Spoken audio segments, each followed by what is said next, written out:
Hi guys, welcome back. I am Vivek Singhal from tradingwithvivek.com। और आज हम बात करने वाले हैं Tata Steel BSL and Tata steel limited के बारे में। टाटा स्टील बीएसएल को लेकर मैंने एक पहले वीडियो बनाई थी जो अभी टाटा स्टील लिमिटेड में मर्ज हो गई है।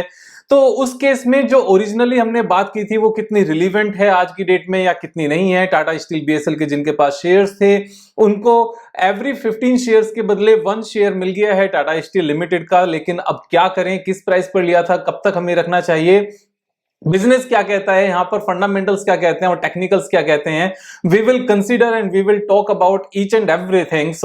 लेकिन आगे बढ़ने से पहले द मोस्ट इंपॉर्टेंट थिंग, अगर सब्सक्राइब नहीं किया चैनल को सब्सक्राइब कर लेना। And second most important thing, यहां पर मेरी किसी भी तरह की आपको रिकमेंडेशन नहीं है। This is an educational video. आपको जो भी डिसीजन लेना है वो अपने हिसाब से लेना है, मेरे कहने से तो यहां पर सिर्फ समझना है और समझकर सीखकर अपने हिसाब से, अपने रिस्क प्रोफाइल के हिसाब से आपने डिसाइड करना है। वैसे जहां तक रिस्क की बात है, then we should never invest more than 5% in one stock. हमें 5% से ज्यादा अपनी टोटल इक्विटी पोर्टफोलियो का एक स्टॉक में नहीं इन्वेस्ट करना चाहिए। 5% तक उसको रखना चाहिए, जिससे अगर हमारा डिसीजन, हमारी समझ कभी थोड़ी बहुत गलत हो जाए, जिसकी वजह से वॉलेटिलिटी की वजह से या फिर किसी और रीजन से, कुछ भी रीजन हो सकता है इन तीनों में से, तो अगर स्टॉक प्राइस जितने टाइम में हम ऊपर हमारे हिसाब से होना चाहिए अगर नहीं जाता है तो हम उसको रोक कर बैठ सकें, हम उस चीज को नीचे जाते हुए देख सकें, कोई ऐसी दिक्कत नहीं हो, वॉलेटिलिटी को हम एब्जॉर्ब कर सकें। तो यहां पर एक स्टॉक में 5% से ज्यादा नहीं लगाना चाहिए। आगे बढ़ते हैं और आगे बढ़ते हुए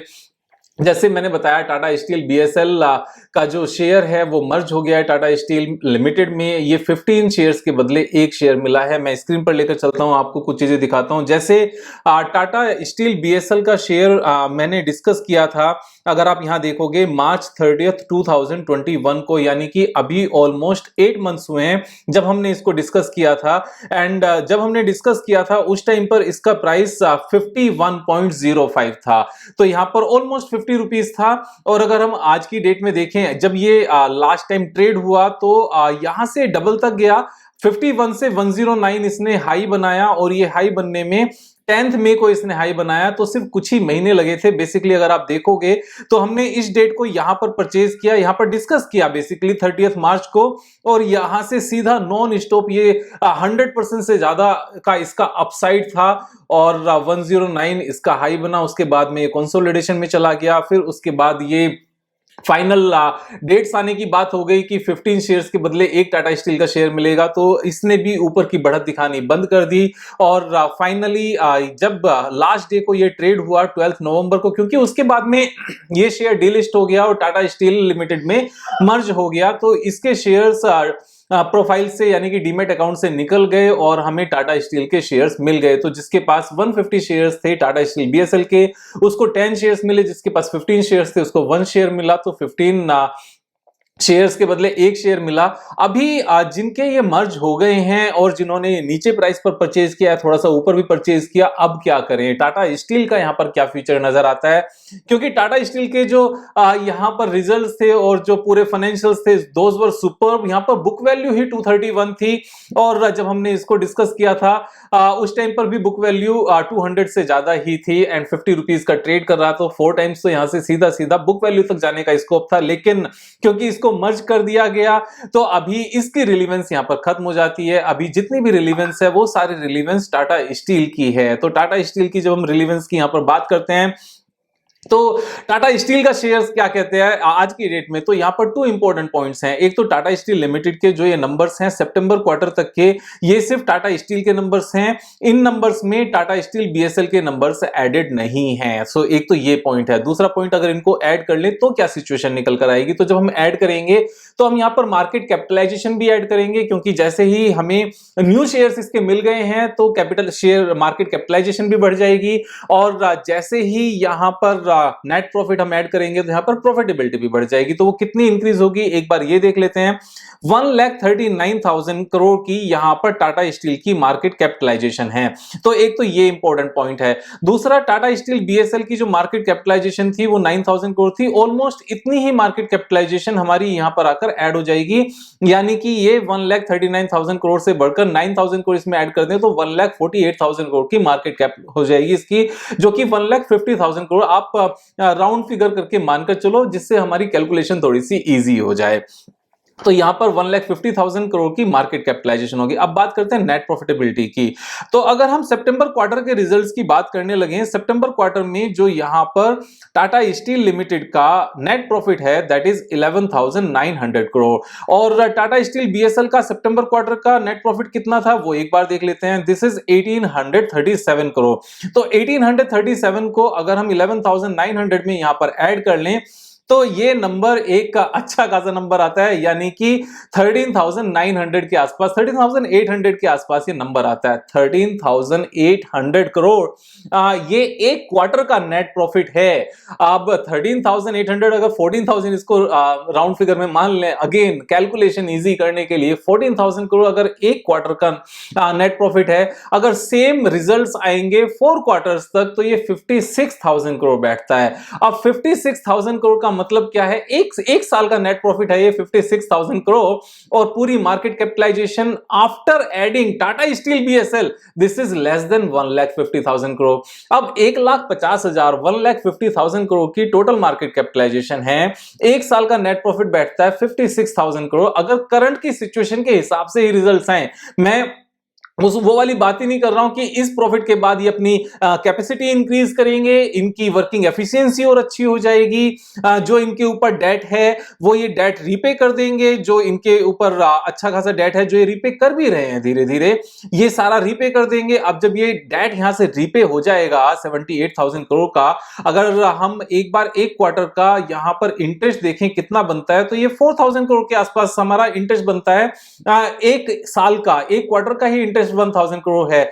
अब ये 1,000 करोड़ का एक क्वार्टर का इंटरेस्ट जब रीपे हो जाएगा, जब ये नहीं देना पड़ेगा क्योंकि इतनी इनकम हो रही है, तो यानी कि 4,000 करोड़ तो इससे भी बचेंगे, जो कि अभी यहां पर 14,000 करोड़ का जो नेट प्रॉफिट है वो 18,000 करोड़ हो जाएगा एक क्वार्टर का, यानी कि ये नंबर्स और ज्यादा इंक्रीज हो जाएंगे। मोर ओवर उसके साथ में जो बैलेंस शीट है अगर यहां पर देखो तो ये CWIP में भी है, यानी कि अपनी कैपेसिटी को इंक्रीज भी कर रहे हैं। अब जब कैपेसिटी इंक्रीज करेंगे तो और ज्यादा प्रॉफिटेबिलिटी आएगी क्योंकि और ज्यादा सेल्स होगी, और ज्यादा इसके नेट प्रॉफिट आएंगे। तो ये एक मेटल की साइकिल है जो अभी रीस्टार्ट हुई है, अगेन स्टार्ट हुई है।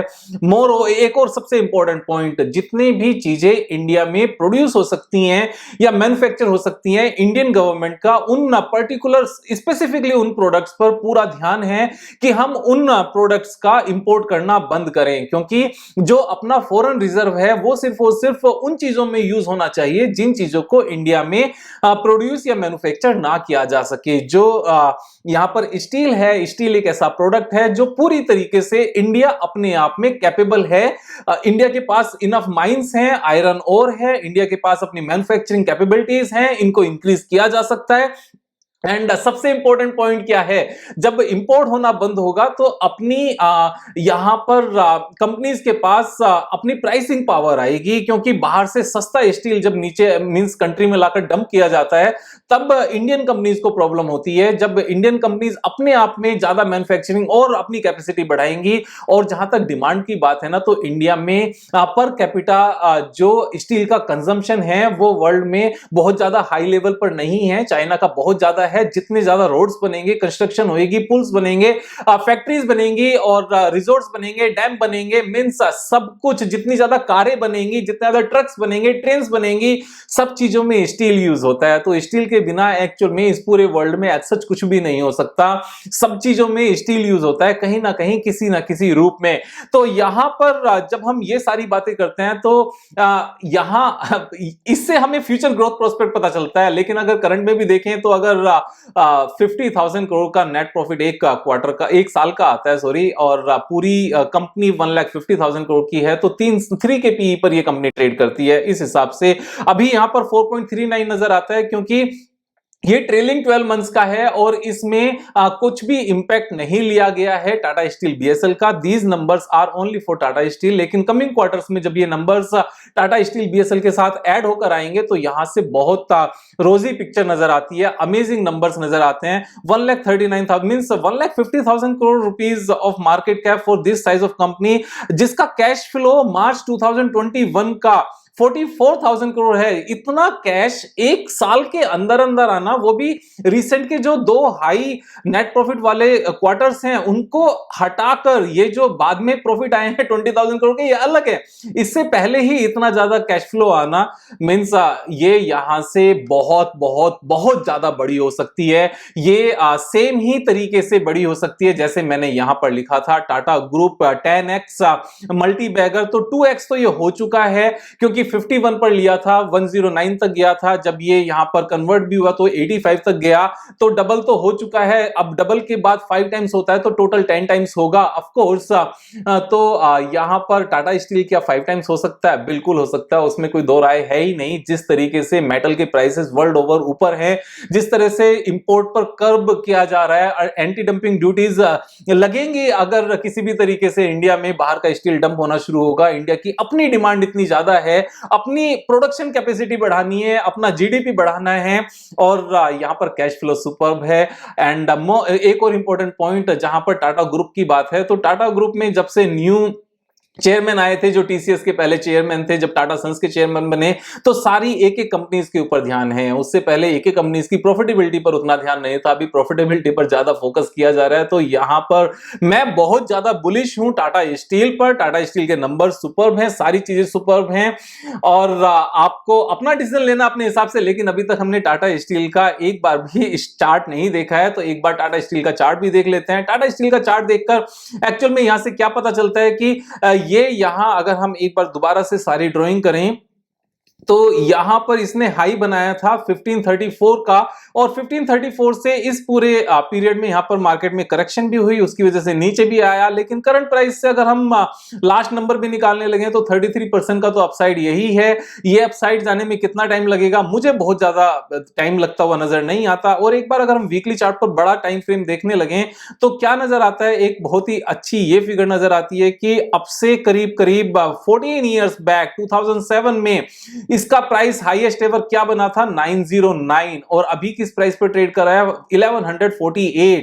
अब जो ये लॉन्ग टर्म इन्वेस्टर्स है ना, जो इसको लेकर बैठे हैं, जब प्रॉफिटेबिलिटी अच्छी है, न्यू साइकिल स्टार्ट हुई है, यहां पर इंडिया का इंफ्रास्ट्रक्चर ग्रोथ अच्छा हो रहा है, और ये इंफ्रास्ट्रक्चर जो ग्रोथ अच्छा हो रहा है ना, एक बार निगाह दौड़ाकर देखो कि अब से 10 साल पहले इंडिया में कितने हाईवे थे, अभी कितने हैं, पहले कितने एक्सप्रेसवे थे, अभी कितने हैं, और 10 साल पहले क्यों, 14 ईयर्स पहले की ही बात करेंगे, जब 2007 का ये डेटा है, ये प्राइस 2007 के थे, 14 इयर्स बैक क्या था और अभी क्या है। आपको खुद को देखकर समझ में आ जाएगा कि इंडिया वो इंडिया नहीं है जो 14 इयर्स बैक था।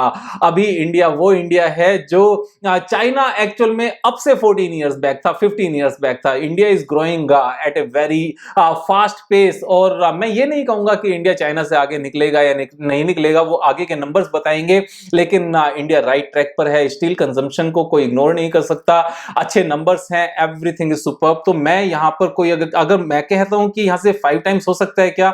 ऑफ कोर्स हो सकता है, उसमें मुझे कोई डाउट नजर ही नहीं आता। एज सच अगर हम टेक्निकल चार्ट पैटर्न की बात करने लगे तो टेक्निकल चार्ट पैटर्न अभी यहां पर इसलिए मुझे नजर नहीं आ रहा है क्योंकि यहां पर ये एक टेक्निकल चार्ट पैटर्न बनाकर ऑलरेडी निकला था, उसके बाद में ये कंटिन्यूअसली रैली में है, एक रिट्रेसमेंट आई है।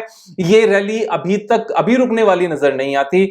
आप अपने हिसाब से डिसीजन लेंगे। मेरा कहना यही था कि this is a sector where we can bet upon, लेकिन अगेन आप अपने हिसाब से डिसीजन लेंगे। मैं होल्ड करके बैठा हूं, मैं इसको 5000 से पहले बेचने वाला नहीं हूं। 2000 तो मुझे एक साल में नजर आता है, 5000 आने में अगर इसको 5 साल भी लग गए, और 1148 से अगर प्राइस 5000 तक पहुंचने में अगर 5 इयर्स लगे भी, तो 4 गुना पैसा होता है, 5 गुना पैसा होता है। I am fine with that.